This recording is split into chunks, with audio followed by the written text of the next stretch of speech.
गांधी भवन में एक press conference में साबिक पीसीसी सदर डॉक्टर केशव राव ने कहा कि तेलंगाना में बीसी तबकात के लिए 42% रिजर्वेशन का फैसला तारीखी संग मील है, जो सिर्फ कांग्रेस के जरिए ही मुमकिन हो पाया। इस मौके पर रियासती वज़रा पूनम प्रभाकर और वी श्री हरीफ भी मौजूद रहे। उन्होंने बताया कि बीसी रिजर्वेशन के मसले पर काबीना और असेंबली में तफसीली बहस हो चुकी है और हुकूमत इसे कानून का दर्जा देने के लिए तैयार है। उन्होंने जोर दिया कि किसी को भी इस बिल की राह में रुकावट नहीं बनना चाहिए।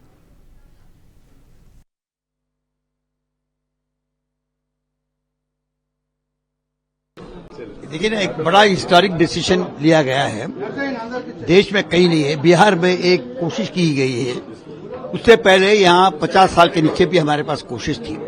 ये पहली बार नहीं है।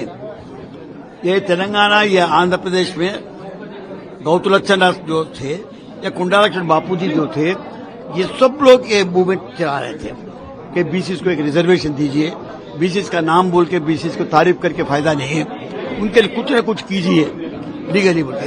हमने पहली मर्तबा एक कैबिनेट ने, उससे पहले असेंबली एक रेजोल्यूशन पास करके 42% रिजर्वेशन देना बल्कि सोचे हैं। वो 42% चुपके नहीं आया है। वो बहुत डिस्कशन के बाद एक डेडिकेटेड कमीशन बना के उसमें डिस्कशन होके, कैबिनेट सब कमेटी में डिस्कशन होके, हमारी एडवाइजरी कमेटी जो थी उसमें डिस्कशन होने के बाद हमने 42% को कायम किया है। और उसके लिए अब ये कल कैबिनेट वाले पास किए हैं, उनको हम लोग सब थैंक करना चाहिए, क्योंकि ये कोई लॉ की बात नहीं है, कोई एक्ट की बात नहीं है, ये समाज की बात है, ये सोसाइटी की बात है। ये सोसाइटी में हम लोग जो ये लाना चाह रहे हैं